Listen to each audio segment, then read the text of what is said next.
एक दफ़ा का ज़िक्र है कि एक गाँव जो कि एक बहुत ही खूबसूरत माउंटेन और जंगल के दरमियान में वाक़या था, वहाँ एक छोटा लड़का रहता था जिसका नाम असद था। असद बहुत ही एक्वेरियस और इंटेलिजेंट था। वो हमेशा अजीबो-गरीब और फंटेस्टिक जगह ख्वाबों में देखता रहता था। एक दिन गाँव के किनारे सैर करते हुए उसे एक रास्ता दिखा। इसने आज से पहले वो रास्ता कभी नहीं देखा था।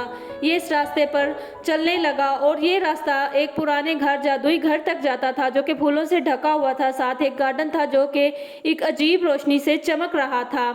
असद बहुत ही खुश हुआ और घर के अंदर जाने लगा। जैसे ही उसने दरवाजे को पकड़ा, वहाँ एक गर्म और सुनहरी रोशनी से चमक उठा और दरवाज़ा खुद ब खुद खुल उठा, जैसे कि वो इसको अंदर बुला रहा हो। घर अंदर से बहुत शानदार और अजीब चीज़ों से भरा हुआ था। किताबें जो कि राज बताती थीं, पेंटिंग जो कि हरकत करती थी, फर्नीचर अपनी ही धुन पर डांस कर रहा था।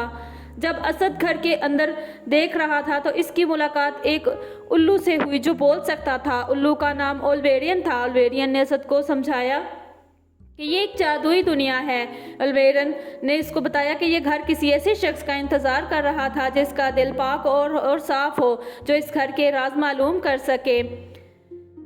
इस घर में एक अपना ही मैजिक था जो कि अलवेरा ने इसको बताया और इसके साथ शेयर किया कि इस घर में कमरे हैं जो कि कमरे बहुत ही खूबसूरत थे। उनमें एक गार्डन भी था जो कि अपने गानों पर नाच रहा था और इसमें एक लाइब्रेरी भी थी जिसमें किताबें उड़ रही थी और एक किचन भी था जो कि खुद ही इंग्रेडिएंट्स लेकर खाना बना रहा था। इस घर में बहुत ही जादुई कमरे थे। असद ये सब देखकर बहुत खुश हो रहा था और अलवेरा ने उसको एक ऐसे कमरा बताया जो कि गहराई में वाक़या था। उसने कहा कि वो कमरा जादुई कमरा है जो कि सिर्फ एक साफ दिल का इंसान खोल सकता है। अलवेरन ने असद को उस कमरे की चाबी दी। अलवेरन ने कहा कि जाओ और हिम्मत करो और कमरा खोलो। असद ने जैसे ही वो चाबी घुमाई, वो कमरा खुल गया क्योंकि असद एक साफ दिल और नेक लड़का था। उस कमरे को जब असद ने देखा तो वो कमरा बहुत ही खूबसूरत और चमक रहा था। उसमें एक जादुई ऐना था जो कि आने वाले कल के बारे में बताता था। असद ने देखा कि वो अपने गांव के आने वाले वक्त में लीडर होकर अपने गांव में लोगों की मदद करेगा।